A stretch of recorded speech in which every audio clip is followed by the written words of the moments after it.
All right, we are going to be live here shortly. Let me go from the page, get it all set up, see if we're here. I'm new to all this, tech stuff. My main man Balls usually handles all this good stuff. I think we're live though. We're live. We're live? We are. Perfect, perfect. All right, I'm going to share this to our group.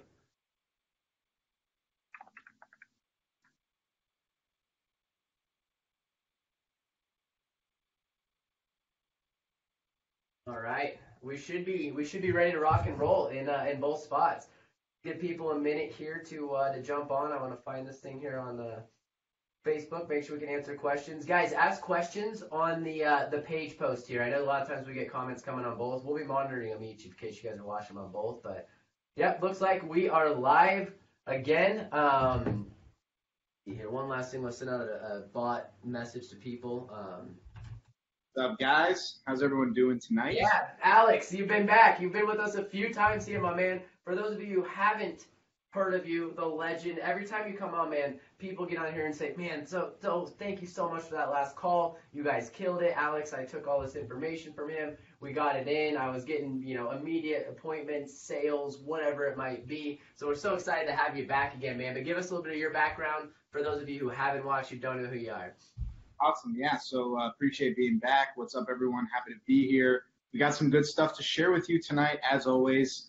Methods for you to generate some new leads, new clients, grow your business, change your mindset, achieve your dreams, get there and out there and achieve goals. Overcome the BS that you're dealing with. This is business, not bullshit. So that's what we're going to be talking about today. If you don't know me, I'm Alex Schlinsky. I run, operate Prospecting on Demand, an online mastermind for entrepreneurs and marketers to help them scale their prospecting and sales systems so they can grow their businesses. That's what we focus on. We're POD Hall of Famers. That's what we focus on because I'm a big sports fan. Before I was doing anything related to digital marketing, I was a sports journalist, media member for the Miami Dolphins, the Ultimate Fighting Championship, and a couple other MMA organizations. Got paid a whole lot of zilch for doing that, but it was my dream job at the time. But after realizing that you can't get paid necessarily to do what you believe was your dream job, I started to set out my focus on helping people while growing and helping myself selfishly, obviously, to grow my business, provide for my family, and grow to the next level. So we started a digital marketing agency.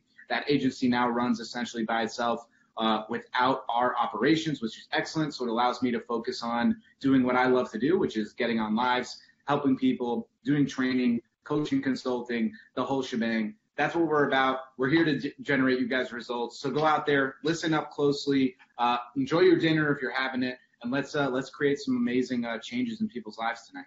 Yeah, first off, man, I gotta say, first off, guys, let us know if you're here. Let us know if you have any questions all throughout. Whenever me and Alex get together, we tend to talk like a million miles a fucking hour, so there's lots of good stuff. But let us know. One thing I will say is if you are in the business side of the professional sports world, you get paid shit. They run you over. They run you into the ground. I can relate to that. My dream job working in the NFL and the NBA, learned that. I sucked it up for a while. I learned a lot of good skills. But, yeah, there was a lot more out there than that, so I can relate to that.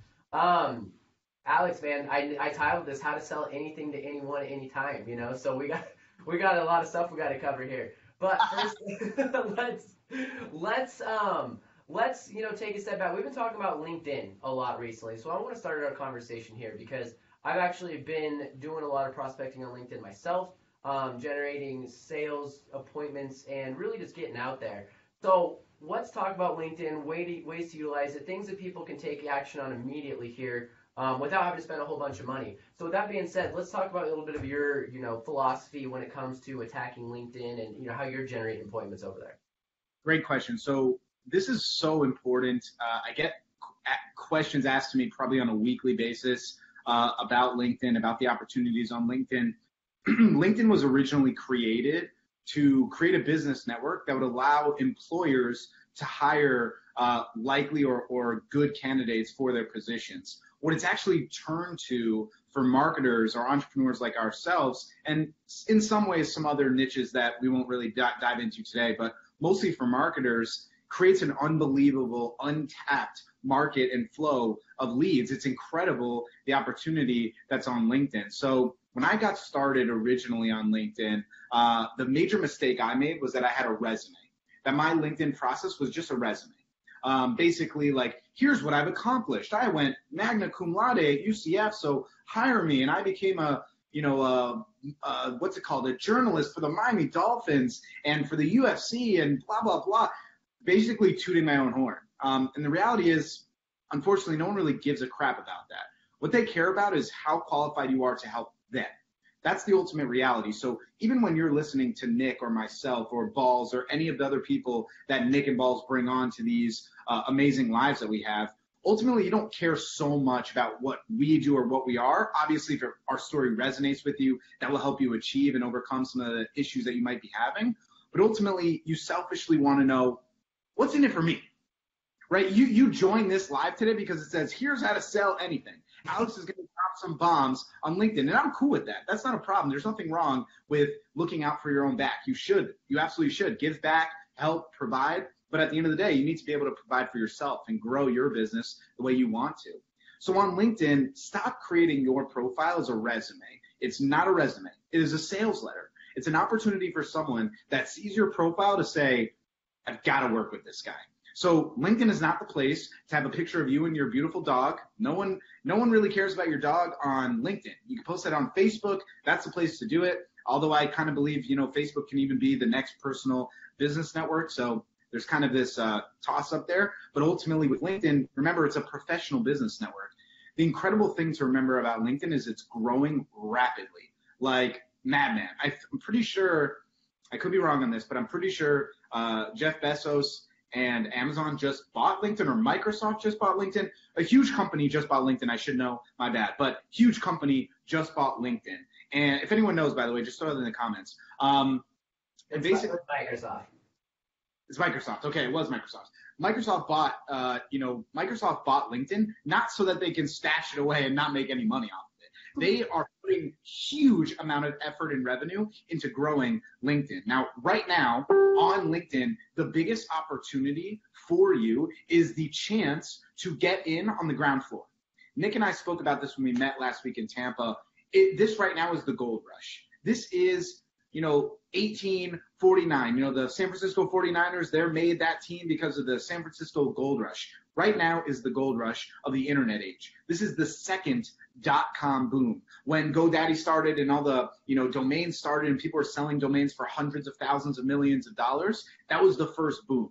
Now we're in the next boom. Facebook, social media, LinkedIn has created this massive bubble of opportunity for advertising, entrepreneur space, consulting, coaching, hundreds of billions of dollars of opportunity every single year. And it's just going to increase. It's just going to get bigger. And when Microsoft buys a company like LinkedIn, the entrepreneur in you should be thinking, I should probably be on that. I should probably be ahead of the curve on that, right? A lot of people that I listen to, including myself, they whine about not being on the front end of Bitcoin, right? So like someone in 2008 told me I should have jumped in on Bitcoin and now they're multi-billionaire. Instead of sulking over what you didn't invest in or didn't do, take the opportunity now to listen to someone that utilizes LinkedIn for our business, has helped over 60 entrepreneurs utilize LinkedIn and grow a six-figure business, that's seen Nick do it, Balls, people that have had success utilizing just LinkedIn. Get ahead of the curve. Go on there, create a sales letter, and start prospecting. You don't even have to have like this whole extra spectacular special methodology. Just reach out to 10 businesses a day minimum. Create the opportunities. Create a relationship. It works. I'll tell you an amazing story, Nick, about LinkedIn, and then I'll shoot this over to you. Earlier today, I check LinkedIn probably once a day. Earlier today, I got a message from someone, and it was a clearly canned message about credit card.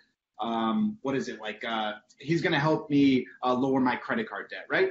And it was two messages back to back, one on Friday and one today. Clearly automated, I could tell, obviously, as someone that's utilized LinkedIn quite a lot. But there was no attempt to get to know who I was. This was just numbers game. Now, I get it. I understand why he's doing it. He probably hired a VA or he's using an automated system to do it, and I have no problem with that. But ultimately, that's the same thing as a cold call, same thing as going door-to-door and canvassing without some value offer. If you're just going out there and trying to pitch something, it's hardly ever going to work. Value first always in prospecting, no matter what place you're going after the prospecting, whether it's a text message, cold email, funnel, webinar funnel. That's why there's lead magnets, right? Whatever it is, you always have to bring value to the plate. So I messaged this guy back and I said, look, I'm guessing you probably have an automated system for this and you're kind of looking out for replies, but let me give you some advice here on how I would go about messaging people. And I said, first thing, you probably want to create a relationship. You want to ask them a question that piques their interest or creates an opportunity for them to say, this guy's not here just to sell me something. He's here to create an opportunity and a relationship. That's the building block to getting the sale at the end of the road. He messaged me back less than 30 minutes later and said, can we get on a call with myself and my team? I'll pay you. Can we do this to consult with me on how to make better messaging scripts? This was a LinkedIn opportunity today that I didn't even go out there to try. It was literally just because this message was so bad that I had to message this guy and give him some advice, and that creates opportunity. So what excuses are you making right now for you not to be on LinkedIn, for you not to create the opportunities that I have? Nick, what opportunities have you seen on LinkedIn? Oh, man, it's huge. First on that, is your profile based around prospecting and utilizing certain stuff? So could he have the opportunity to look at you after you gave him some good advice, and then he can find out about you, right? And he can see some of what you do, sees what it is, and then all of a sudden, boom, sales. You can go right back to it. I mean, you created an opportunity out of nowhere by taking a guy who's spamming and putting it in. What I found about LinkedIn, we've been using it pretty heavily for about a month now. I think I'm over 1,000 connections. We're doing about 100, 150 a day. I'm definitely taking a bit more of a automated approach than you might, which is something I wanted to talk with you about. We've generated several appointments, several conversations with people. And at the end of the day, what I found most amazing is if they don't like what I have to say in my offer, because I've tested direct offers, building value. I'm testing a lot of different things on LinkedIn right now. And if they don't like it, then they'll just say no thanks. It's the nicest. They have the nicest responses ever on there, and here's why. Marketers like ourselves have not ruined the fucking platform yet. They just haven't. It's open. They have not ruined it. They have not blown it down with cold calls, so they're not used to getting spammed as often, which is why we can take advantage of it. Now, I'm not saying to go out there and be a spammer and get banned and get all this type of shit. But that means it is an avenue where you can reach directly the target market, business owners, VPs of marketing, CFOs, CMOs, whatever you want to reach on LinkedIn, and you can get directly to them. You can literally reach them. That's the only way. You're not going to, it's going to be difficult to reach my cold email, which still works, as we know, without a doubt. Phone calls are brutal. We're both pretty against direct, straight cold calling with no reason. Cold calling mixes into a strategy. The way what I'm building out, what we're doing over here, is if they aren't going direct for appointments with us, but they are showing interest, things of that nature, what I'm doing is I'm sending them a direct mail piece with a note saying, hey, it was great to connect with you on LinkedIn. I loved it. And then if they're really in our target market, our Dream 100 and more aggressive for sales, I'll give them a call and say, hey, did you get my connection on LinkedIn? Did you get the mail, the letter that I sent you? Combining these online, offline platforms. And Matt Boyle, I want to give him credit. He came in this group about a month ago and started introducing this idea to me and talking with me about it. And we're really starting to get the ball rolling here. And it's been very fascinating. So it's such a big key what you just said. So we call this, carpet bombing. Hugely important. So a lot of people, I'll give an example. Someone joined Prospecting on Demand today, and we got on the call, and I was asking them about why they haven't had success. 6 months. No clients, but he's been working for it. And he said he's only done cold emails for 6 months, and he had 5 total sales calls. So the first thing I asked him was, if you have tried that long, attempted that much, and you haven't seen the results, why not change anything? And he said the reason was because I didn't want to get distracted. I didn't want to try to do too many things. And I get that. So when you might listen to Nick say, I did direct mail, and I did a cold email, and I did a LinkedIn message, and I did a Facebook message, and then I called him, and you might be like, oh my God, how can I possibly do that if I'm trying to reach out to 500 people? Well, first of all, let's cut the garbage of trying to reach out to more people. It's more about who are the right people to reach out to. Now, that doesn't mean that every single person you reach out to is going to answer. Doesn't mean every single person you reach out to is going to be perfect. But if you really understand your customer avatar, it makes outreach a lot easier. Focus on just 10 outreaches a day. Focus on 5 outreaches a day. Don't give an excuse that I can't do a carpet bomb because it's too much. The reality is the person that does the one single channel is leaving on the table hundreds of thousands of dollars from these other channels. So in Prospecting on Demand, we have a quick win, and I'll bring it to the table here today, called carpet bombing. And essentially, it's what Nick just said. Now, we combine all the outreach methods we utilize, and we carpet bomb these people so they cannot possibly mistake who we are and know that they need to reach out to us. Now, sometimes that results in a not so fun response, but that's what outreach is in general. So don't be concerned about that. Move on to the next one. You can't be concerned about someone saying, I'm not interested, or screw off, or why are you soliciting me? So be it. Move forward. Create the opportunities that you want. They are not, towards your path of success, so don't worry about that. But if you're carpet bombing, one of the best things that can possibly happen is the idea of reaching this old adage of marketing, which is you have to see a company or a product 5 to 7 times, maybe even 9 times before you purchase. That used to be this old idea, right? So you'd have to see the same commercial in 1985 for that Nerf gun toy that your son wants. He has to see it 10 times before his mom's actually going to go buy it for him, right? That's the idea of this old adage of marketing. We're in the new age, though. So it might only take one opportunity, but why only go after the one opportunity when you can create the multiple opportunities? Either hire a VA, set out the time to do it yourself, or delegate it to someone that's on your team. But don't come up with the excuse to say, I can't do all of it. Here's what I do, exactly as follows. LinkedIn message. If I can find them on Facebook, I'll friend them and send them a message. They'll get 2 notifications. 1, Alex Schlinsky wants to connect with you. 2, Alex Schlinsky sent you a friend request. 3, cold email. Now, it's better if it's an automated sequence so that you can just follow up with all the people in the automated sequence. But if you're doing it manually, that's fine also. Send them 1 to 3 emails over a 5 to 7 day period with a value offer, not a straight to call offer, value offer. The person that I spoke to today had sent, I think, in 6 months, I think like 6,000 or so emails, about 1,000 or so a month. With a direct call offer, never changed it to a value offer, like a video audit, snapshot report, free consultation or free strategy audit, that whole process. Give them something of value so that they're interested in actually speaking to you. Outside of that, you got, again, the Facebook message, you got the LinkedIn message, you got the cold email, and then finally I follow up with a warm call. Now, there's an optional method that Nick just mentioned, which is direct mail. Too many people don't utilize direct mail. It's insanely valuable. You send out 100, 200 mailers a month. It costs $30 to $70. Follow up with those people. You're going to stick out because they're the ones getting it in their hands rather than an email. It's a lot easier to just press erase on. It's so powerful. It works so easily. If you're going to complain, though, that you don't have a script, don't give me the garbage. Come on. You can easily write a script. You can grab it offline. You can print out something from Vistaprint.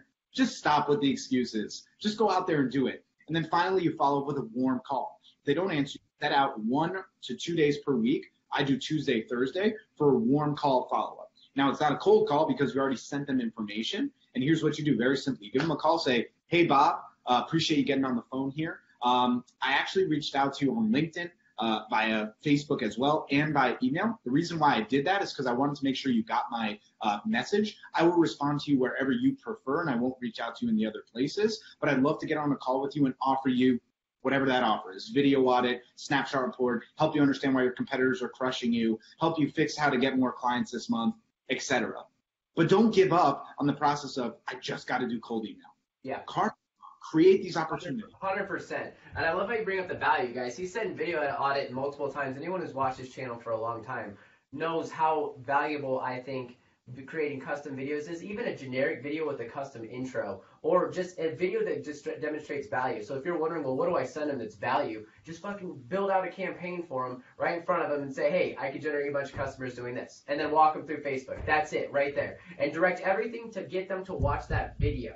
Don't get them to get on a call, get them to watch that video. So that way, that does multiple things. 1, it's much easier for them to engage with you. 2, as soon as they get on a call, they're already pre-framed because they're like, wow, this guy put this entire video together and he did all this shit and he knows all those fancy marketing things. They're already going to come in thinking higher level of you when you do that. And it's so, so important. Hit them from all different angles. Get them to watch the video. Now, obviously, I think cold email is important. It should always be running in the background. But 1, you should probably change it if you get 5 freaking appointments in 6 months. But, that's a different story. You might want to try some different headlines or offers there.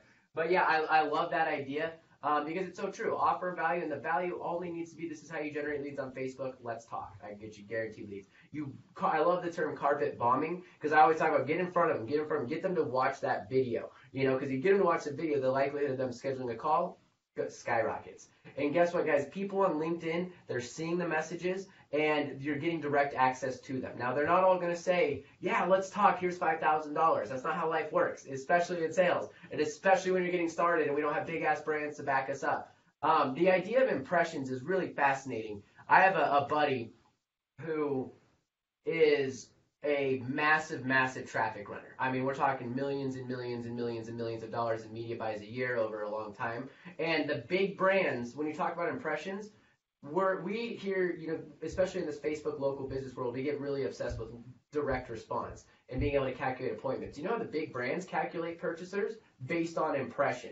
They do not calculate a tracking back to the dollar cents. They base it on impression. I have another buddy that runs he works at a huge car dealer agency, and for every 200 impressions they get, that means one car sold. So their entire goal is to figure out how to get those cheapest impressions. And again, this is off of Facebook. Usually this is on GDN, but this is the whole concept. You want to act like you're everywhere, and we can be everywhere, guys. We really can. Another couple things to add to this, if you do have a couple bucks for marketing, is retargeting campaigns on Google. So that way you're following them around the internet when they hit your site. And then also YouTube. Get on YouTube. Retarget them. You know, just upload that retargeting list to YouTube so that they hear you then as well. Because then not only are you hitting them on LinkedIn, cold email, Facebook, phone call, direct mail piece, they're also following them on the internet, and you're also, and guess what, people? They call. People call you, I promise. I get calls, multiple calls a day. We had somebody who, one of my sales guys talked to today, who watched one of my webinars 6 months ago. But he's been watching me, he didn't sign up 6 months ago, but he's been watching me in my feed every single, you know, he sees me in there all the time, and I'm always top of mind, and he's scheduled. And the reason why I know it was super old is because he scheduled on an outdated link, calendar link that we hadn't had forever. But it's because he remembered our stuff, he's seen it. Like, if your messaging is strong enough, if you're remembered enough, people will remember you. They do see you. Hell, I get it. You know, I still get sold sometimes through cold emails and stuff like that, you know, and it just got to be everywhere. So, yeah, man, I'm with you. Like, so I want to bring something to the table now, because we're talking about taking massive action, and the reality is like 1% of the people that watch videos, watch training, buy trainings, buy coaching, they're the ones that take action, and those are the ones that succeed. 99% of the rest make excuses. Yeah. And that's really the truth. That's really the case. The ways to break free from that, just a couple quick tips. Accountability partners, huge. Knowing someone has your back is huge. A lot of people online just feel like we're alone, and which is strange, because we're the most connected we've ever been in the history of the world. It's incredible. Your parents literally could not speak to someone in Australia the way that we could today. We're literally capable of having a live right now in Tampa, Florida, and Utah on a platform that can be seen by hundreds of thousands of millions of people in an instant. It's incredible. That is like nothing ever before. That's the radio but no video. It's impossible to imagine that we would get here today. So having an accountability partner and not thinking that you're just a little like speck of sand in the entire universe can really help you to take those actions and feel like you're on the right track. So do that. The other thing is to stop making excuses. And I know it's easy for me to say stop making excuses, so I'm not going to just give you that bull crap. I'm going to give you something to bring to the table here that will allow you to stop making excuses, that will allow you to consistently take action and feel good about taking action. So there's a couple things that I do that I think are really critical to my success and to the success of the people that I mentor or coach or help along in this industry. And that's the number one is being self-aware. That's the biggest and most important facet of this business, of entrepreneurship, by far. If you're not self-aware, if you don't really understand your strengths and weaknesses, it's almost impossible to sell anything, to run a business, to hire people, to delegate services, because you're just running with like a chicken with its head cut off. You just don't know the path you're supposed to go. And a lot of people, I feel, in this business, they have like hundreds of thousands of puzzle pieces, these small little pieces, and they cannot put the picture together. And it takes years upon years to maybe make 75% of this picture. They never get that beautiful masterpiece that they're looking for. And I can tell how frustrating that is because I've been there myself. I've seen it hundreds of thousands of times. Nick, I know for a fact you've seen that yourself. The difference is first understanding being who you are and being self-aware. When you make a puzzle, what's the first thing you start with? The outline, right? You can't actually create, well, not can't, but you don't create a puzzle from the inside out unless you're like a ridiculous genius. You make a puzzle by taking a shortcut. You create the outline so you know where to get started. The outline of entrepreneurship, outline of taking action is literally understanding who you are. That's first. That's the biggest and first and most important step. If you know who you are and what your skill set is, it's going to make it a lot easier for you to achieve what you want to achieve in this world. So for example, if you believe that you are someone that is excellent in sales, but you have no idea what product to sell, great. Affiliate marketing is there for you. Proven products. Don't worry about it. Go out there, sell the products. If you're someone that is garbage at sales and you either want to just make products that are great about mentorship, hire a salesperson that has experience in that process. Stop making the excuses that you can't do it. If someone else has done it, you can too. And I'm telling you from literally the pits of despair, people have created multi-billion-dollar businesses. I'm lucky enough to not have gone through something like that terrible in my life. Thankfully, I had two amazing parents, an amazing family that provided for me. They cared. They wanted me to grow and create a business like I have. But a lot of people don't have that opportunity. And I'm not ignorant to that fact. I know that's the case. But there's hundreds of thousands of people that have fallen in your footsteps and followed along to create a new path. So either you follow along in their path and then trailblaze your own way, or you decide to just look at the past, look at the puzzle pieces and decide, I'm not going to put them together. You have to be the 1% that does take the action. You can't just pretend that this is not going to work because woe is me. Yeah, absolutely. I'm glad we switched gears a little bit to mindset because this is really the most important thing in selling and really in life at the end of the day is the type of mindset and everything that you've got. So with that, what was I just gonna say? Wow, I lost it. So I'm gonna go back to something I had. Oh, being self-aware.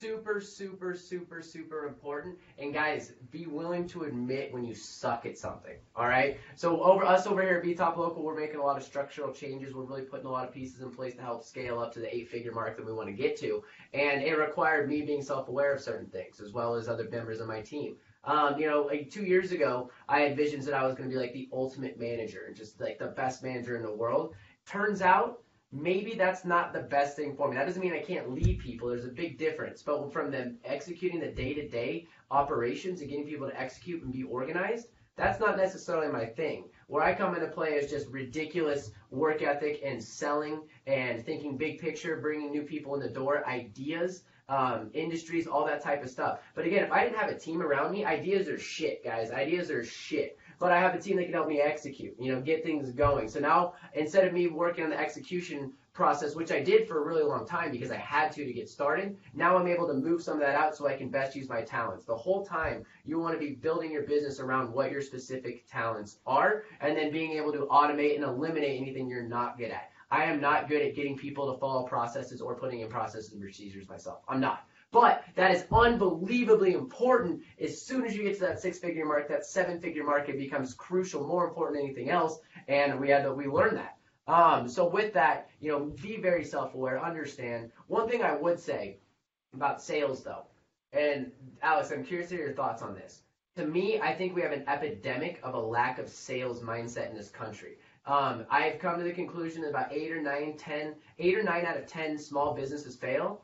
And 8 or 9 out of 10 small businesses don't know how to sell shit. And I know that just from my, small little sample size I deal with people who run small businesses as well as other agencies who work with people. They don't know how to sell. In my opinion, I think even if you're not good at sales, that doesn't mean you become some closer locking it down. But it's certainly a skill set that you need to develop and learn about so that you can influence people. Not just you can sell for your company, but so that you can influence first yourself and learn how to communicate with yourself to take action, but then also how you can pass ideas along to your family, things of that nature. I'd argue selling is the most important skill anyone could have in life, and we need way more of that in this country because everyone's soft. No one knows how to get what they want. No one knows how to go where they go. So tell me what your thoughts are on that if I said sales is the most important thing in the world. Because it has such a bad connotation. I don't know why. Sales is the most important thing in the Western world. It's why we have anything around us is because people sold shit to other people, you know? So anyways. I see all the time, Nick, is people asking me, like, should I offer free trials, like, up front? Like, that's the first option they want to go with. And I'm like, you want to offer a free trial for a service that you're not certain you're going to get the conversion for, and you're not going to get paid, so you want to do free work. So you want to put on a pedestal free work and, you know, kind of decry or eliminate getting paid work. I don't get that. You know, like, people don't want to understand the value they have because they're unwilling to try to understand the sales mindset that's necessary. Yeah. The first thing in sales is understanding that there's a problem and you have a solution. Not bullshitting your way to a solution. You actually have a solution. That's first. So integrity and sales, they can go hand in hand. They don't have to have a bad connotation. The reason why it has a bad connotation is because every sales movie ever created is about stuffing sales down the throats of people that don't actually need the stuff you're selling. But that's not the case in most entrepreneurship ventures. Most entrepreneurial ventures, you're providing a service or an offer or something of value to someone that's fulfilling a pain they have. And that's extremely valuable to them. And people don't understand that value, which makes you not value yourself and not value your service and not value what you are to others. Not just in a sales scenario of, let me exchange my finances for your time or my finances for your offer or my finances for your product, but also just the exchange of being a human to another person and speaking to someone. That you don't value yourself in a conversation with someone else because you don't believe that you're worthy of it. And that is just insane. That is just a terrible mindset to have in the long run. Nick, we shared something the other week that I want to share to everyone here, and I think it's very, very important and valuable about inaction, about sales mindset, about skills, about taking imperfect action, about creating opportunities in your business and life. And it's as follows. Number one thing they have to understand is no one really knows what they're doing in this world.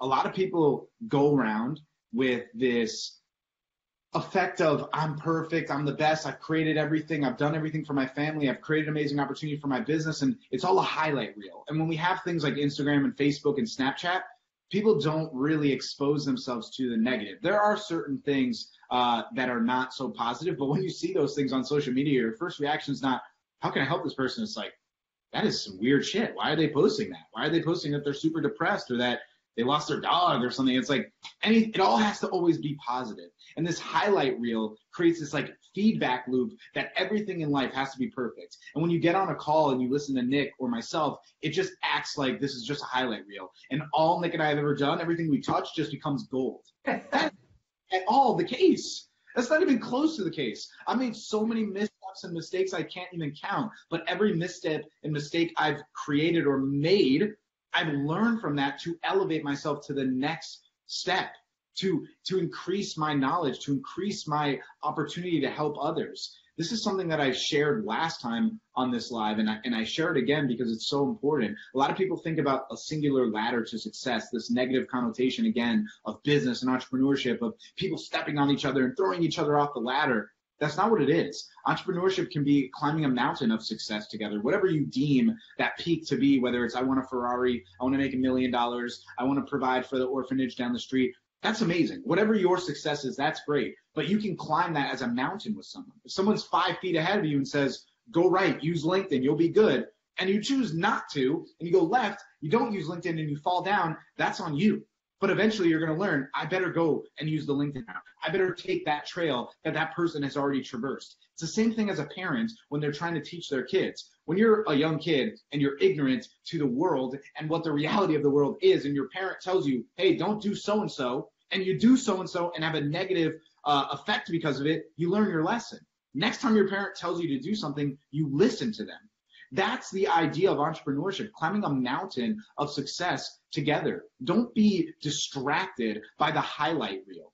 Don't be distracted by just the successes that you see. Understand that behind every success is a colossal amount of missteps and mistakes, and that is 1,000% okay and normal, and you will be just fine. All you have to do is pick yourself up and keep going after it. One of the most impressive things, there's two things that I think about from mistakes and missteps. I don't call them failures because I don't speak that into existence. It's not my style. I really do believe in succeeding or learning. That's my style. There's two major things that I love. One is a simple cartoon. I wish I knew the person that did it, but basically it's a person in front of a huge audience, and he is juggling plates, like 8 plates, and the whole crowd is just losing their mind, so impressed. And behind him, behind the curtain, you can see 5,000 broken plates because he has practiced and made so many mistakes to the point that he is now an expert of juggling plates. And that metaphor of taking your failed experiences, your missteps, your mistakes, and creating opportunity from that,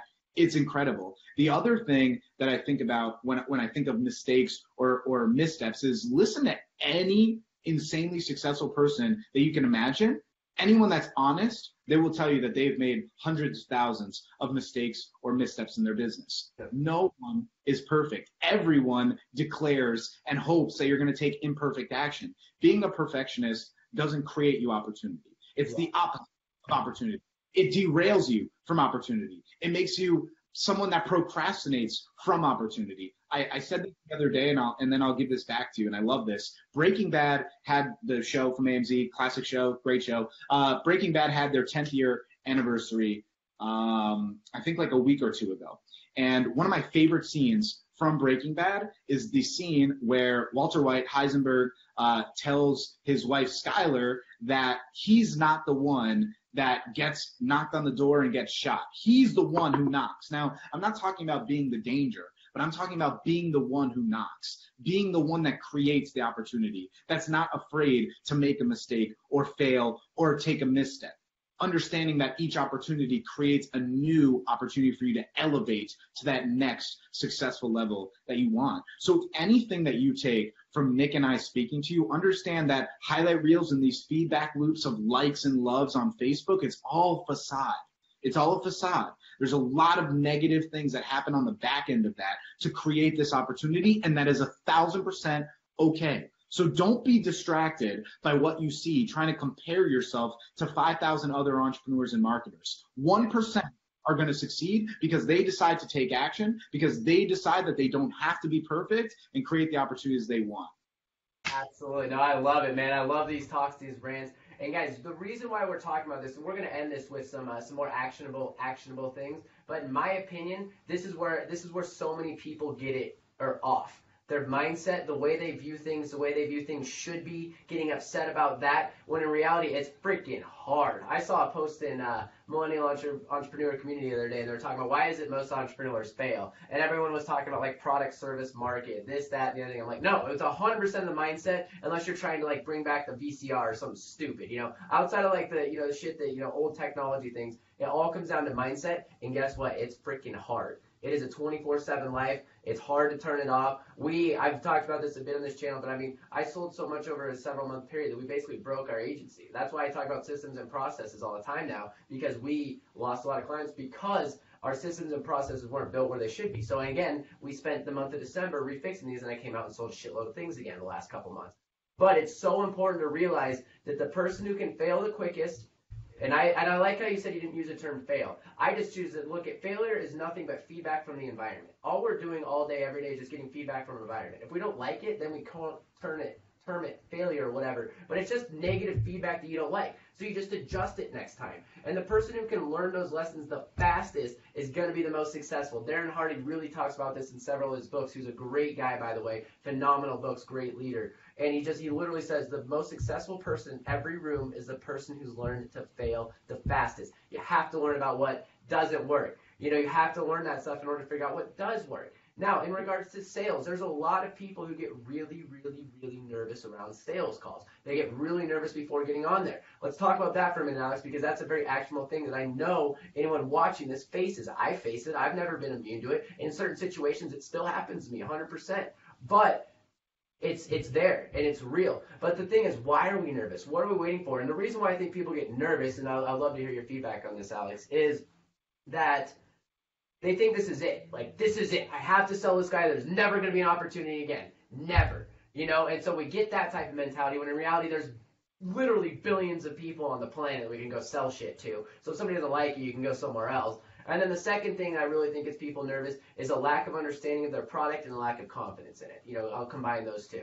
And, you know, because at the end of the day, you know, Alex was talking about, you know, you've got to believe in what you sell. That's so true. Enthusiasm is so important when on your phone. Doesn't mean you have to be all crazy excited like me and Alex get and all this stuff. But selling is simply a transference of energy. And if you transfer an idea to them, you can get them to buy into it. So, Alex, what would you give as far as tips to help alleviate some sales call fear for set schedules? I mean, like, these guys want to talk to you at this point, you know? Like, I mean, what are we so afraid of? Man, it's so important to talk about this because I think this is the lifeblood of every business. I'll say one thing regarding delegation of sales. Don't be so quick to delegate it. Like we spoke about earlier, the self-awareness and like knowing who you are. But a lot of people are ready to pigeonhole themselves, but then they get pissed off when other people pigeonhole them. So I'll give you an example, okay? You are someone who believes they're just incredible at baseball, and you can play every position, right? You just think you're just amazing. But then the coach puts you only at first base because that's only you can do. That's all you focus on, and you get pissed off at him. Now, there's the opposite person who's just going to be a catcher, and they only want to be a catcher, but they only make the team on third base, and they're not even going to try because they didn't get to become the pigeonhole that they wanted. Don't pigeonhole yourself, and don't allow others to pigeonhole you. That is a huge key to your long-term success. Now, ultimately, what that means is essentially understanding who you are, but also not being afraid to step out of your shell and creating new opportunities or new chances for you. Nick said something that's so important here. That was one opportunity is like, that's it. It's like your life is on the line every opportunity. Now, Nick nor myself are saying that, you know, you can't misstep on some big opportunities and that it's not really important that you close the deals. We get it. We understand that, you know, sometimes money is tight. Sometimes you need this deal to close. But at the end of the day, you're going to get through it. You know, you've gotten through plenty already in your life, and there's a strong likelihood you're going to get through it regardless. Dude, they can smell desperation, man. I just want to throw that. You can smell desperation from miles away. Keep going. Yeah, don't be desperate for sure. I think the first actionable step that I would have is confidence. So there's a couple things that you can do. One, if you're naturally confident, use that to your advantage. Don't be afraid. Don't think. This is the biggest problem that I see with confident people. They're afraid that they're going to be arrogant. Don't be afraid that you're going to be arrogant. I always say this. I say this on every single live that I'm in. Do not create objections that have yet to occur in reality. Don't believe you're arrogant. Believe you are confident. They're one and the same. They're a fine line, two edges of the same sword. If someone comes to you and says, you're arrogant, how so? Give me the feedback that I can take so I'm not as arrogant that you want me to believe. Otherwise, I'm extremely confident. That's why I sound that way to you. So first of all, be confident. Now, if you're not naturally confident, there's a couple things that you can do. One, just throw Confident Eric Thomas on YouTube and listen to anything. Listen to 5 minutes of that before any sales call you have, and I guarantee you will feel better about yourself. Or go on Reddit. Go to reddit.com/r/getmotivated. Be motivated by something. Get your blood pumping. Serotonin, adrenaline, endorphins, get it rocking so you can feel something. This is meant to be a physiological experience, not just a, hey, can I sell you my stuff?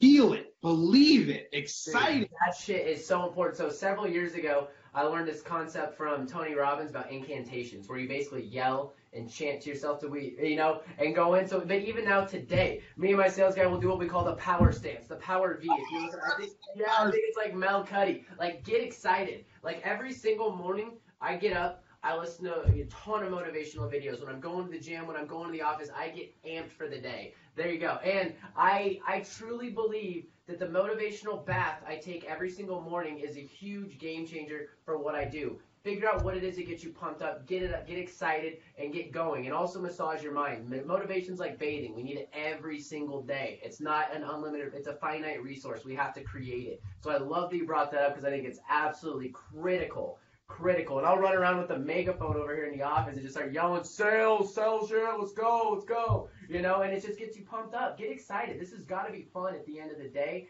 And if you look at it as fun and not life or death, it becomes much easier and much more calming to go through the experience. Because you're right. We're not saying it's not important to close deals. Yes, you got to fucking close deals. You got to get money. You got to feed your family. All that type of stuff. But understand there's going to be other opportunities. If you make mistakes, it's not the end of the world.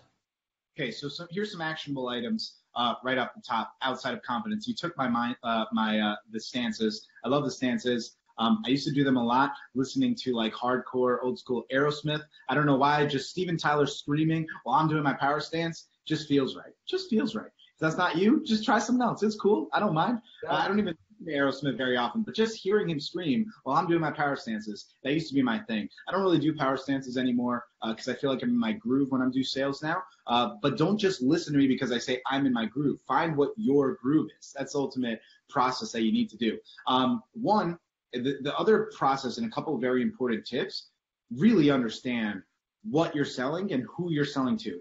Go together and write a customer avatar. This is one of the number one things I recommend. When you have a product summary, here's how I do my sales. This is going to be super valuable. When I do my sales, I have 3 offers that I'm preparing, okay? I have my A, my 1A, and my downsell. So here's my process. People like to start with their downsell. I don't get that. That is insane to me. Oh, let's just start on the lowest barrier of entry. No, go with the highest barrier of entry and wait till the objections go down. Why would you do the opposite? It doesn't make any sense. None at all. Unless you're doing an automated sequence that's not a sales call, sure, you can go lowest barrier of entry and upsell. But if you're on a sales call and you're taking your time out of your day, your most valuable resource, use that to your advantage. So here's the process. First of all, you'll have your standard sales offer. Let's say your sales offer is digital marketing services with SEO package on top of it. So $1,500 for Google, $500 for retargeting, and $500 for SEO. So like a $3,500 or $2,500 package, whatever it might be in your offering, okay? Then they object to a price. They don't need that much, whatever their objection is. Okay, I want to work with you. Let's mitigate the risk. Let's take that leap of faith and make it smaller. Let's create a deal. I'm here to work with you. I'm not here to sell you something. I'm here to help solve the pain that your business has, right? You understand where I'm going with this, right? Now, what you want to do is shrink that gap so that when they jump, it's the easiest jump of their life. They're going to take a big, deep breath, and they made it over. No pain, no buyer's remorse, easy for them, and they feel absolved of their problems. And that's an amazing feeling. That's what a good salesperson does. Not makes them feel like, I'm stuck into a corner. Oh, my God, what do I do? I'm freaking out. No, you don't want that. You want them to feel a connection between what you're creating. The best way to do that is understand their pain points. Really understand what you're selling to them and how that's going to solve the pain you have. So when you have these 3 pieces, they object to number 1. Then you take off or remove a piece of it, or you add value. Usually I remove something because the removal of financial obligation creates this idea in someone's head that they're clearly willing to make a deal with me. I should be willing to do that. Adding more to the table, when value exceeds price, by the way, that's when you get a sale. But adding more value to the table can create information overload to an objection they already had. So if the objection is usually financial, remove the exact objection that they have. It's a little too expensive. All right, why don't we start here, Clarice? Why don't we do, no $500 retargeting, no $500 SEO. Let's just start on the $1,500 Facebook process, and we'll go from there. How does that sound? I'm thinking about it. Here's that and the other. Go back and forth. If it's clear that they're not going to take that secondary offer when you've created the opportunity with them, then you can go into your downsell. Whether your downsell is some standard social media management, a regular funnel process, coaching, consulting, whatever it is, having those 3 in your arsenal put together, ready to rock and roll, makes you feel like you're ready to handle any process. After you do and understand 3 pieces and 3 things you're going to sell, the next step, in my opinion, and the biggest piece of information I could probably share here today, is to ensure that when you're selling to the people that actually want to purchase from you. Stop trying to sell to people that are not interested in what you're offering because it's not related to them. If you're selling perfume to a guy that's not interested in your perfume, probably not going to work out for you. But if you're selling digital marketing services and client generation for a dentist who desperately needs it, you're going to be able to create an opportunity to sell that person. Now, one other thing that I think is very critical in sales is also recording your calls. I get asked on a daily basis, Nick, about how to improve my sales skills. And I say, okay, what do you think is the biggest problem in your sales? 99% of the time, the answer is, I don't know. What did we talk about self-awareness before, right? Self-awareness is critical. How can someone like myself or Nick answer the question when you say, I don't know my biggest problem? Okay, let's start from scratch. Let's do everything in sales. It doesn't make sense. You got to know and pinpoint the problem you're having. If you really don't know, best thing to do is listen back to your sales call. Listen back to what you have said to these person and where that led them to. What process that your question led them to. That's such a key and important and very, very vital process to sales in general. I need you to understand. Yeah, I can't express that enough. I've been having those conversations recently.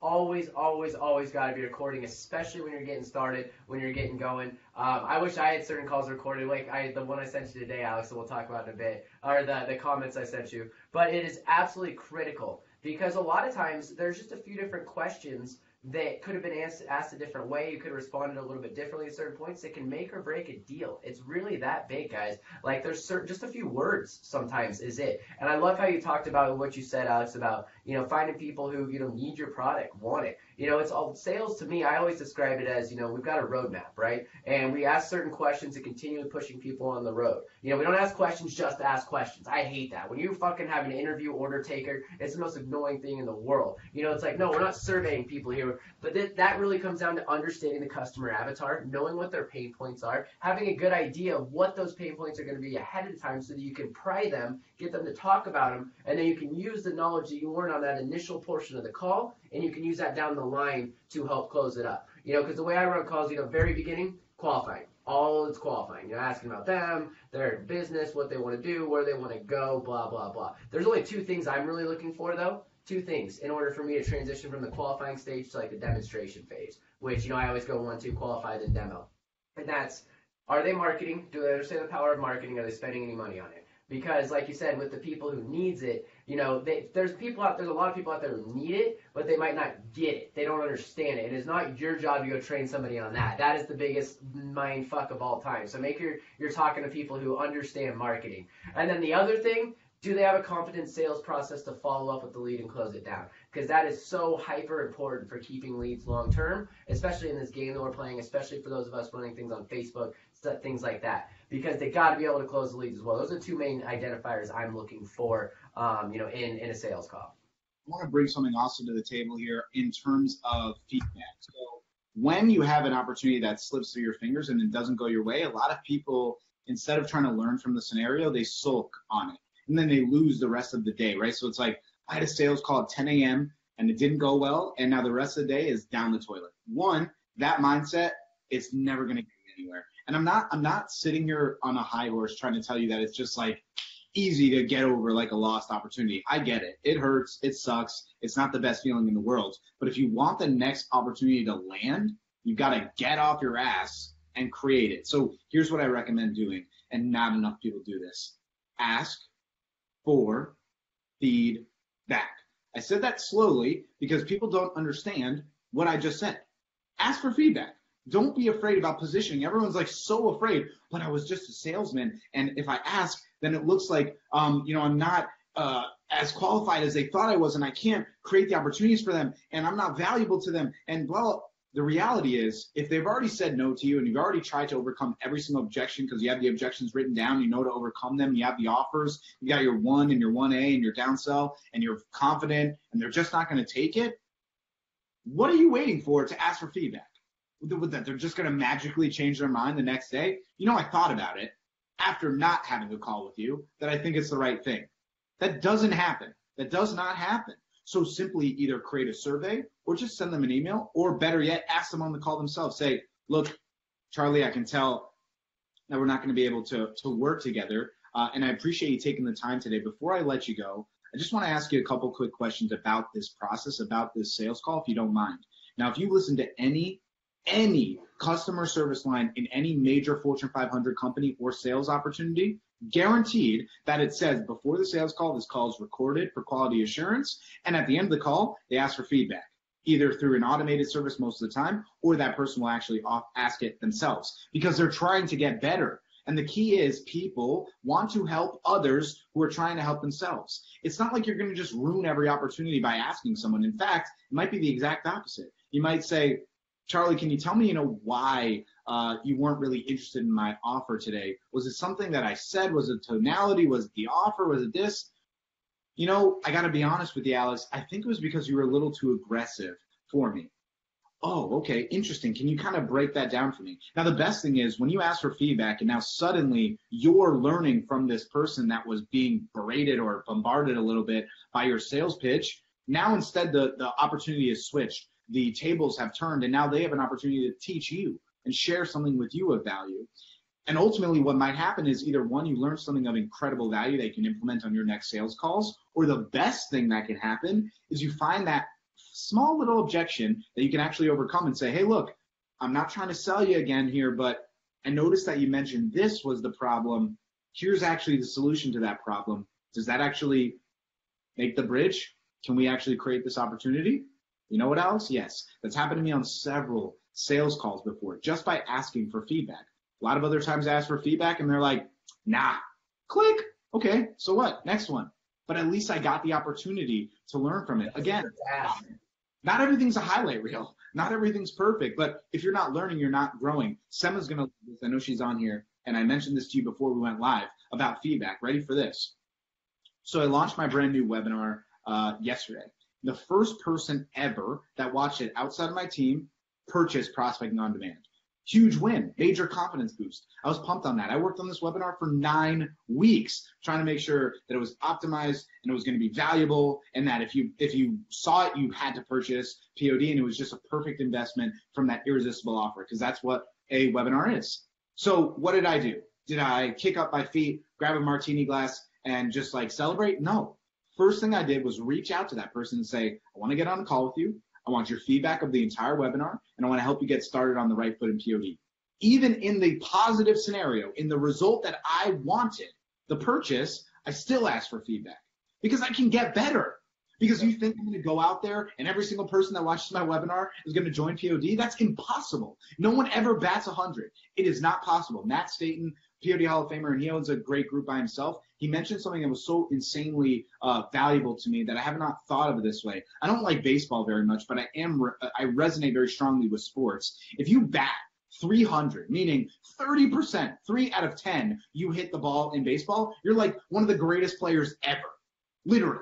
3 out of 10. What are you rolling out right now? So what are you freaking out over about, like, only being able to close 2 out of 10 or 3 out of 10? Don't worry about that. Don't worry about that.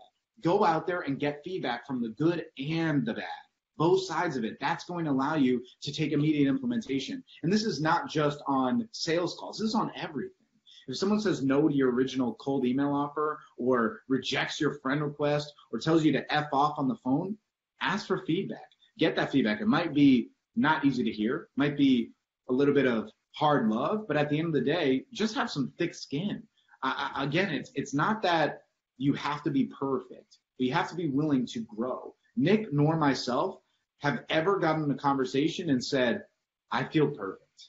I feel like I've done it all. I'm convinced that one of the most important things that drives me and helps me continue to see, some success, and, hopefully I'm at the very beginning of, I consider myself, it's really because I consider myself done nothing, Now it might seem like it, office, we've got agencies, things like that, but I always assume that I can do things way better, always looking for better. I love that you brought up this feedback idea because it's so true, and that really starts with recording your calls and getting it in the hands of good salespeople. Hell, if you want to if you want to drop calls in this group and have us go through it, let's do that. If you want to really put yourself on the line, I get that it's uncomfortable. I get that your voice sounds weirder than you think it does. That happens to everybody, just so you know. You're not alone in that. Yes, you sound like shit. I get it. It's fine. That's what everybody thinks about themselves. But really, man, it comes down to three things. There's three things it takes to sell somebody. They've got to know and like trust you enough. They've got to know and like trust your product. They have to know and like and trust your company. Now, there's balances to each one of those three things, but by getting feedback, you can find out whether it was the service they didn't like, or whether it was or maybe they were worried about your company because it was small, or whatever it might be. At least you know where it is so that you can adjust on the next call. Also, don't be afraid to try new things. I'm going to go back to what you said at the beginning of saying 6 months, thousands of emails, 5 appointments. Got to be trying new stuff. I mean, 5 appointments a week should be the goal, guys. You know, when we're going out hungry, we got a full idea. Every single day, you should be taking prospecting measures. By the way, before I forget, I want to bring up something that we were talking about earlier when we were talking about all the time it takes where we only see highlight reels, where we only see, you know, this overnight success, which is the biggest load of shit ever. And it's probably why we have an epidemic of lazy-ass college students and people in general who are entitled and expect everything, blah, blah, blah. Listen to these stats here. This is about Usain Bolt. Usain Bolt won 9 gold medals in the last 3 Olympics. Unreal. He has ran less than 2 minutes on the track total. 2 minutes for 9 gold medals. That means for less than 115 seconds, Usain Bolt has made $119 million. Think about that. 115 seconds, $119 million for his actually running. Now that sounds incredible until you think about the fact that he's been training 20 years for those 2 minutes on the track. That's how important it is to go out there, train. He ran into all kinds of tribulations, things like that. Like, there is no such thing as an overnight success, guys. There just isn't. Just get it out of your mind. This shit is hard, takes a long time. The reason why people quit is because they get beat down, and a lot of it, and I'm fortunate that I haven't ran into a ton of this in my life, but where there's a lot of people around you, your friends, your family, who are bringing you down, telling you that you can't do this, or you can't do that. Get around better people. Get around better people. That is such a huge, huge thing. It's kind of just like a life thing. 10 years ago, I was hanging around with, you know, less than stellar people, you know, and I was doing less than stellar things. Now, my group's totally different. The people I'm with are totally different. My mindset's totally different. Now it's like, cool, let's make $1 million this month. Let's go for it. It's in my reality. So get around people. This group is a great place to start. Alex's group, all these groups, great places to start. Because, again, me and Alex became friends because of random messaging from actually a year ago. You hit me up a year later because he's a good salesman. He followed up after we had a conversation. Actually, this is a great story. I want to say this real quick. We had a conversation in probably October of 2016. Or no, maybe before that, September, whatever. A year later, Alex hit me up out of nowhere, and I'm like, I've seen some of his ads. Maybe we should jump on a live, start talking again. And then from there, it just like blossomed, you know, this friendship. And now we went out to Tampa, we hung out, we're going to hang out next week in Orlando, talk to people, provide value, reach out, follow up. And it's all because Alex followed up. He was following up with his old PMs he was saying. I'm like, damn, bro, that's hella like, that's awesome. You know, but that's what it takes, you know, following up with conversations from a freaking year ago. Because that's the other thing with sales we haven't talked about there. We talked about a lot of things in sales. Follow up. Fortune is in the follow up. You must stay in touch with people. You must continually reaching out. You must get in front of them. Here's the thing. It's about patience. So we spoke earlier about this insane that we have today, and that's also created this ridiculous loop of instant gratification. Myself nor Nick are immune to this. I definitely want instant gratification. I want things faster, quicker, better, always. But that's not how the real world works. Ultimately, things take time. The relationships take time to develop. Opportunities take time to develop. You want things now. Other people want things slow. It's just the way that the world works. So if you want opportunities, don't be afraid to follow up. What I do in prospecting, I think this might be useful for some people because people get lost in like what you're supposed to do. Again, that puzzle pieces notion, like what do I do? What's the actionable steps? I think 3 days of outreach, 2 days of follow-up, good opportunity to create everything that you want in your business. 3 days of outreach, Monday, Wednesday, Friday. Take an hour and a half a day, reach out to 10, 20, 30 businesses in your network, in your opportunity, the people that are perfect for your customer avatar, your ideal customers, give them a value offer, and then follow up with them on Tuesdays and Thursdays. Consistently. After a month, drop it off. No problem. If they're not going to answer you after a month, carpet bombing, next, no big deal. It's okay. There's enough fish in the sea to actually go out there and create opportunities. What I want to do right now I'm going to switch the tides here a little bit. I'm going to post a text here in the comments as a challenge. I think this is so important. Not enough people do it. And I've done this challenge, I don't know how many times now, probably 20 different groups. And the results that I've seen have been insane. This is also directly from my webinar, just straight value. I'm going to post it literally right now. Post it. Okay, so here is basically what it is. All right. People are always asking me, Alex, what's the fastest way to get a client? Alex, how do I create a deal right now? And I know it's an hour and 5 minutes into our live here, and we're just getting to this now, but everything we spoke about prior to this is leading up to how to create this opportunity that I'm about to talk about. Nick just spoke to you about your network. One thing I want to say before I dive into the text is don't ever be concerned about what your network is going to say to you. Don't be concerned about your high school friends that are going to make fun of you for making videos, or your dumb brother that might say this is stupid. Get the things that are being inspired. So my family, when they see my posts, my videos, they just want to be inspired. They're inspired by me, and they inspire me. That's what I need. If someone is going to talk down to you for going out there and being yourself and creating opportunities, just move on from them. Just move on from them. And it's family or someone that you really care about, tell them that this is not the place to make the jokes. We can make the jokes in our conversations and our opportunities together, but this is not the place for it. This is my life. This is what I'm trying to create for my tribe, my community, my family, and that matters. So don't break my stride. That really does matter. But ultimately, you can't be affected by how other people think of you, because as you grow, the negative attention will also grow. Hopefully more positive attention. So now let's talk about the fastest way to get a client, and that's your personal network, similar to what I just spoke about on the opportunities that you have. People are scared to actually take action. They're afraid of something bad's going to happen to them. But we've just spoken about in the last hour how to overcome that. So what I just did in the comments below, I posted a text that I sent to my friend Brandon. It's a similar copy that I've sent to hundreds of people at this point and created hundreds of thousands of dollars of deals in it, not just for myself, but for POD members, for groups members of like Biz Not Bullshit.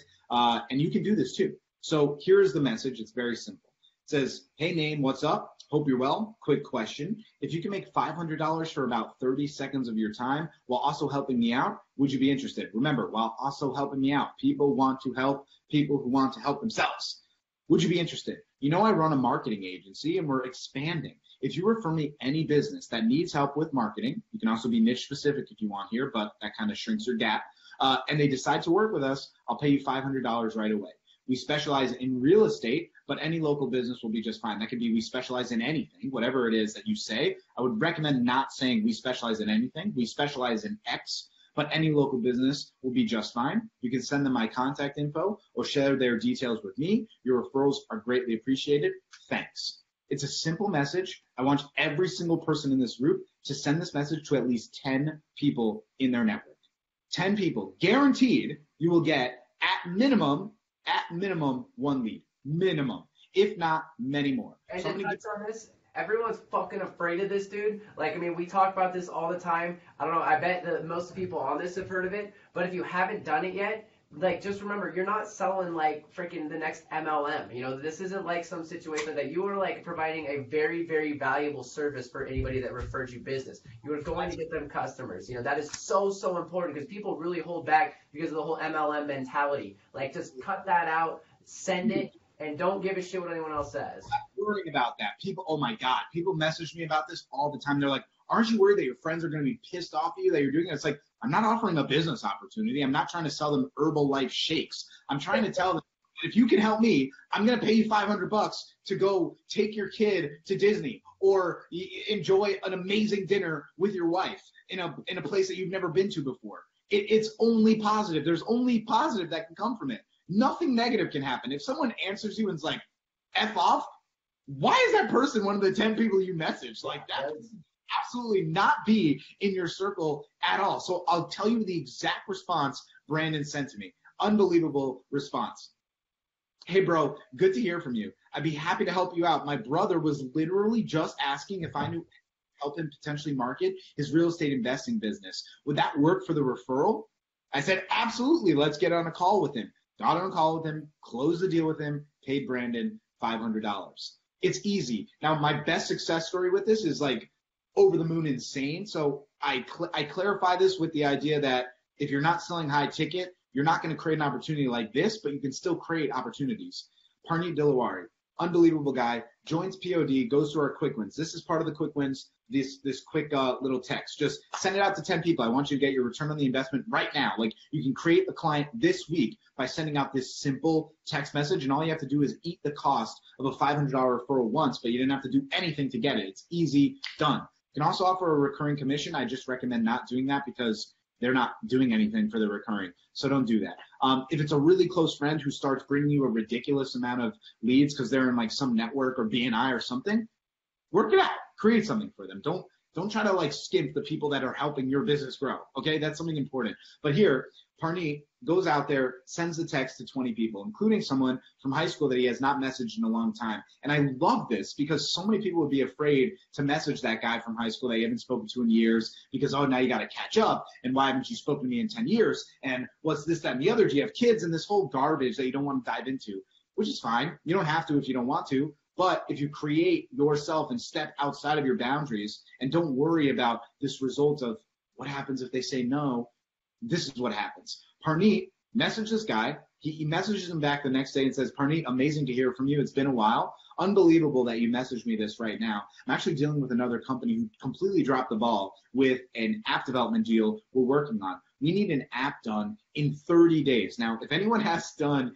any app development before, 30 days for an app is like, that's insane. That doesn't make sense. This is like 3, 6, 9, 12-month deal.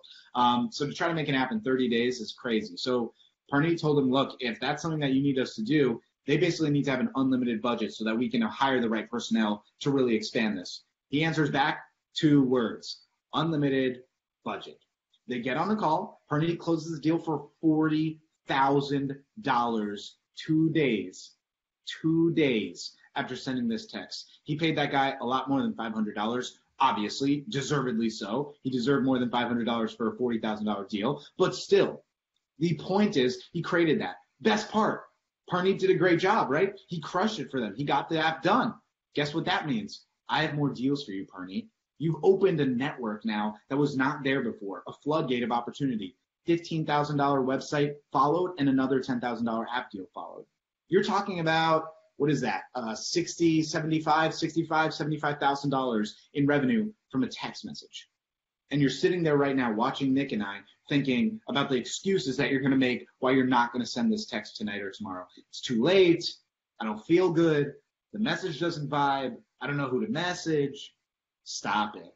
Just stop. Closed mouths don't get fed, bro. Closed mouths do not get fed. You gotta ask for your one. You gotta go out there and fucking take it. Like life, the world, the universe, it doesn't owe you anything. If you want something, you gotta go disrupt some shit and you gotta go ask for it and you gotta go get it. Like that is so hyper important, man. Without a doubt, I love hearing that story because it's those little stories that can, change the direction of your future. Like little things, the way you react to stuff. I'll give you a quick one about us. 2 years ago. Actually, I don't know if it was 2 years ago, 1.5 years, whatever. I don't remember the exact time, but this is a huge deal. I used to make these custom videos on YouTube, upload them there. I didn't know after my first 40 videos I sent, none of them were unlisted. They were all public. So in the same day, I got threatened to be sued, and then I had another for putting up a public video, and then I had another guy who called. And he left a message, and I thought he was calling about the video thing. He's like, hey, man, this video's up on YouTube, and, you need to take it down. And I'm like, man, blah, blah. I was trying to fight him. And he was like, no, man, you got to take it down. And I was like, fine, all right, man. And then, I went to take it down. But then I was like, you know what, before I go, do you need this service? And he was just like, nah, I'm good here. But I'm like, well, what about this? And he's like, no, I'm good. Like, what about that? Like you said, with the 3 offer thing. And then finally he bit. And he bid on something that ended up becoming a game changer for our practice because we ended up blowing it out of the water for him. But all because, one, I wasn't afraid that he wanted to sue me like the other guy because it was kind of nerve-wracking the first time getting threatened to be sued. But I didn't give up, and I kept dropping my offers down. And that guy led us to referrals up the wazoo. Referrals are a huge part of this game, guys. It's super important. Figure out how to incentivize for them. Now, I completely agree with Alex. I wouldn't recommend giving your friends and family recurring income. Like, no.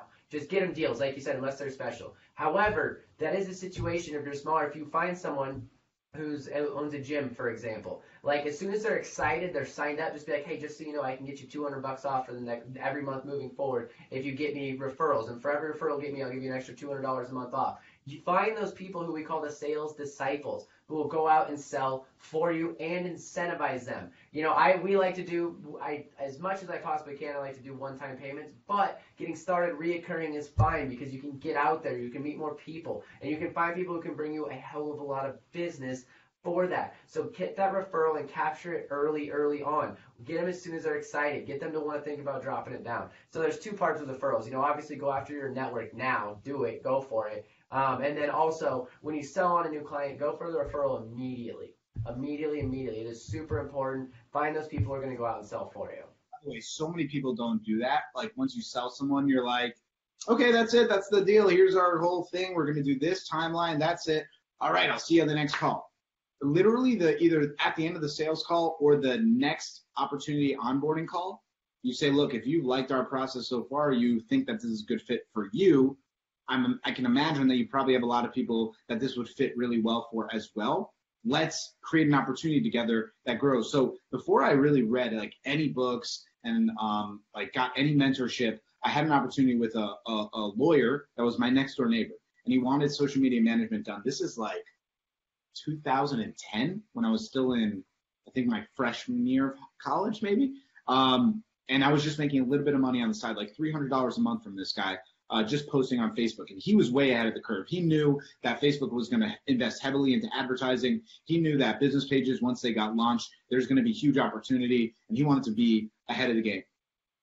And what happened was we started getting clients from it because at that time the algorithm was insane. If you were posting, Facebook was showing it because they wanted people to see that. And he started creating opportunities. He was a personal injury attorney, and we would post like an article, a blog about something. People were like, this happened to me. Can we speak? Free consult link. Boom, let's make it happen. And they started closing deals from that. And from there, he said, okay, I'm going to pay you more to post more and yada, yada. And I started to understand the genesis of the opportunity that's about to happen here in the marketing world. 8 years later, it's still the genesis. It's barely touched the surface. We're barely scratching the surface of the opportunity. So don't give up on this. Take action now. But here's the best part. What happened was, ultimately, as I grew older and I created my business, I told him that I needed to demand a little bit of a higher rate. But the reality was, you went to a college, you went to law school with hundreds of other people that graduated with you that own their own practice. And I'm guessing several of them you're quite close with. So here's what I'll do. If you can give me X amount of leads, I'll give you a percentage off, until ultimately he became a free client.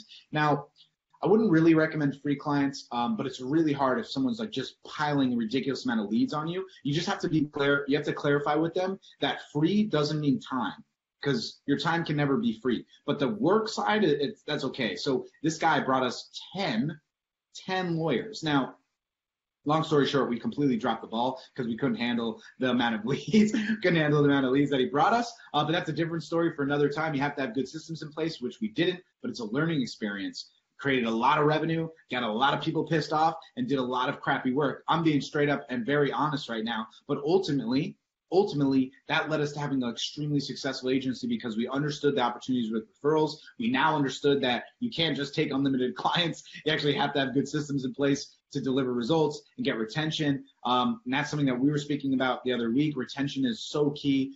We talk about sales, we talk about more sales and abundance mindset, but everyone forgets about keeping clients. You want to get paid month in and month out. If your average retention is less than 2 months, meaning you're getting paid either once or twice per sale, you're doing it wrong. You are 1,000% doing it wrong, because the next sale, meaning the recurring sale, 1,000 times easier than the original sale. Go out there and create these opportunities. Go out there today and carpet bomb. Send that text message. Ask for feedback from the last 20 people you had sales calls with. It doesn't matter if it was a year ago. Like Nick just said, I followed up with him a year ago. They might not remember anything about it. Maybe not, but they also might remember something. You don't know. But if you don't create the opportunity, it cannot happen. Closed mouths don't get fed. And I wanna wrap this up before we take more questions with something that came up at the beginning of the call and came up again, and I wanted to make sure to touch upon it. You brought it up with cryptocurrency and missing the boat or whatever. And then you also just brought up how your lawyer foresaw in the future that Facebook was going to become huge, and it's still a gold mine. It still is to this day, guys. Just so you know, AdWords is growing massively as well. Don't forget that AdWords exists, and most of the traffic on the internet still runs on Google. Just so you know, I've seen in some of these groups where it's just like they think Facebook's like bigger. I'm like, dude, Facebook's like half the size. You know, the AdWords are like 80 billion or something. AdWords grew 17% last year, but so there's still tons and tons of opportunity.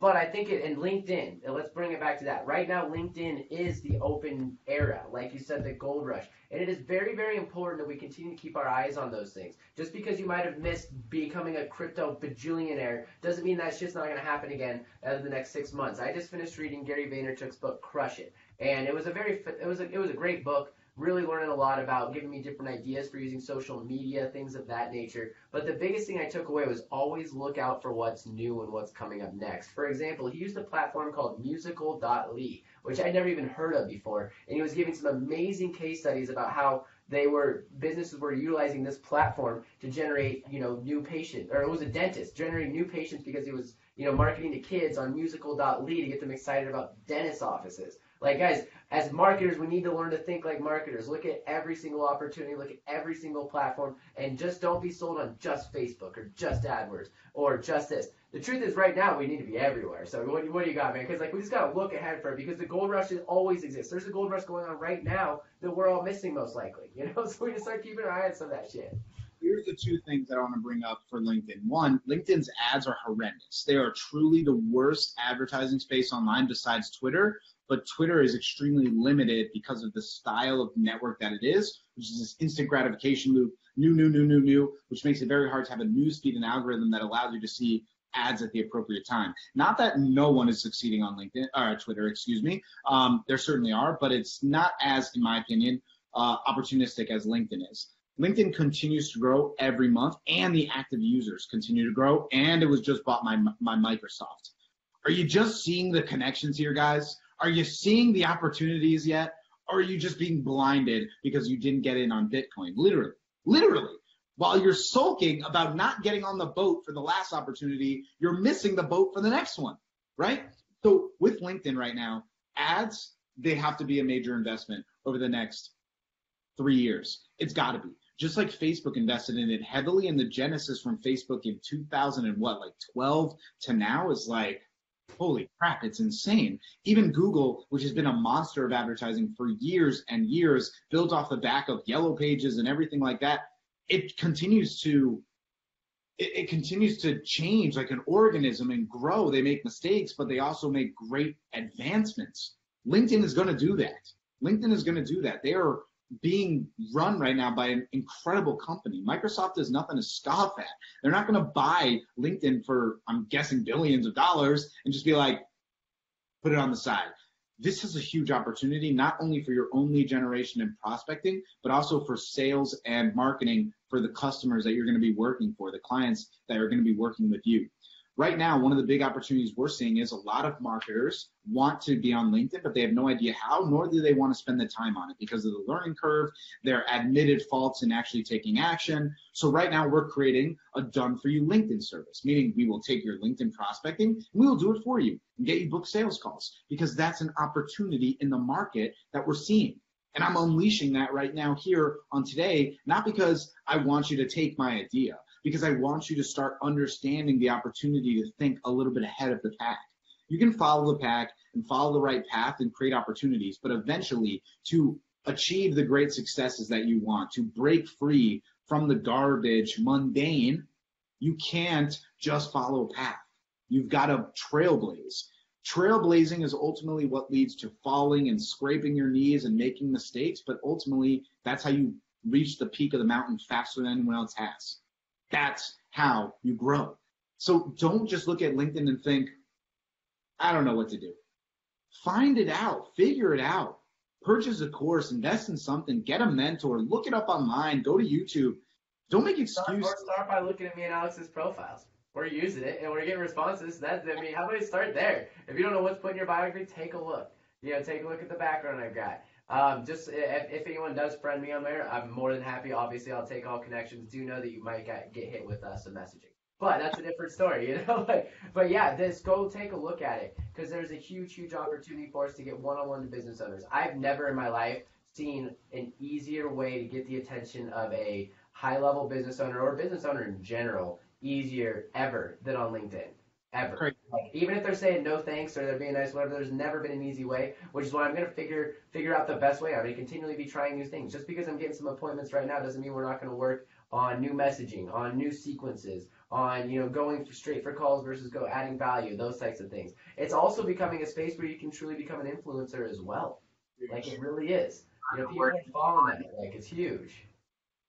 On. Whoa. What just happened?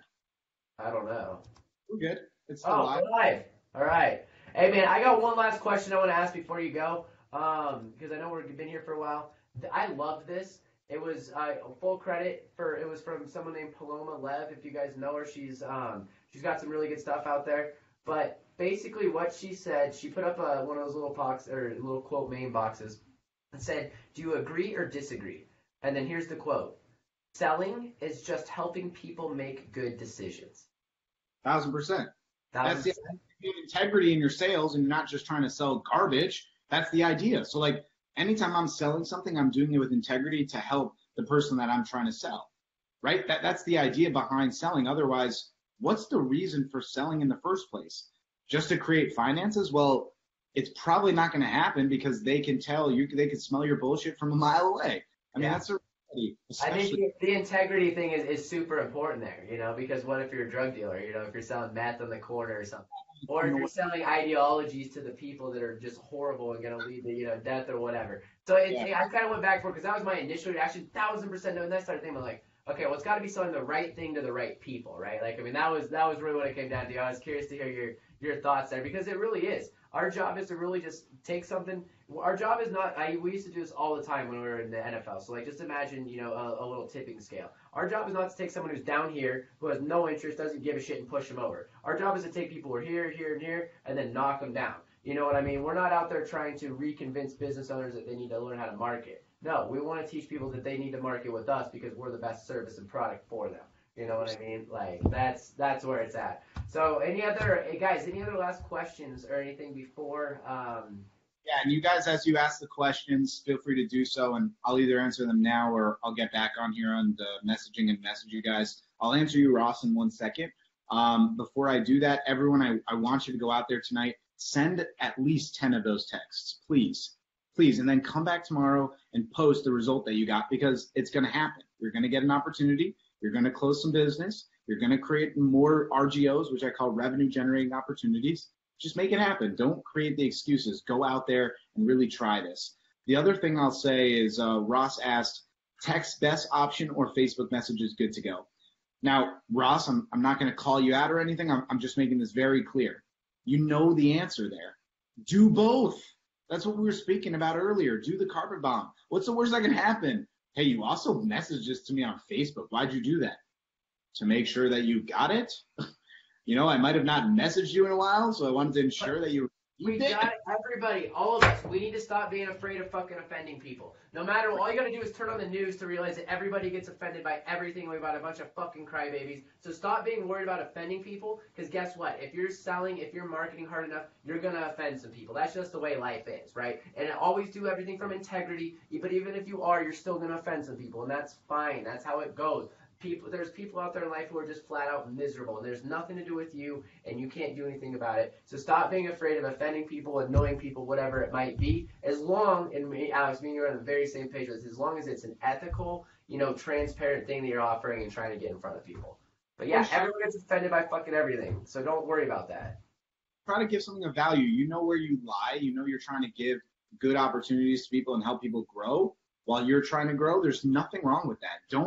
Don't put a pedestal on free. Put a pedestal on value-based services. When the value exceeds the price, that's when you get your sales, guys. Go out there and make those things happen. Nick, as always, amazing being on with you. Love it, guys. I appreciate everyone that took the time to watch this today. Please, I beg you, please do not just listen to Nick and I for an hour and a half and then go now on your couch and just watch Netflix for the rest of the night. Please, 10 minutes right now to just soak it in. Write some notes down on what you're going to do. Implement it. Go out there and send the text messages. please stop creating excuses. And it's not just listening to Nick or I, it's any live video that you watch. I've definitely done this myself. Listen to something, been amazed by it, and then just like forget everything the next day because I don't implement anything or I didn't write anything down. Take the time to do that. Take the 5-10 minutes it takes to just take away what you thought was most valuable here today and go out there and create the opportunities instead of just being in the same mundane garbage that's not creating the opportunities you want. Please do that for me. Come back tomorrow and post the success you had. If someone does that, here's what I'll do. If someone does that, you take the text, you go out there and you create the opportunity. I'm going to give you a free course. I'm going to give you my free quick win challenge, $197 course. I'm going to give it to you for free because you took action. All you have to do, go out there, take action, post it on the group tomorrow, show us that someone responded to you. I'll give you the free course. I'm going to give it to one person. Go out there and do it. Ping me tomorrow. And we'll have you go out there, take action. All right, guys. We'll see you on the next one. Yeah, guys, take care. I love it, Alex. Love having you on, my man. We'll be back soon, and everyone have a great evening.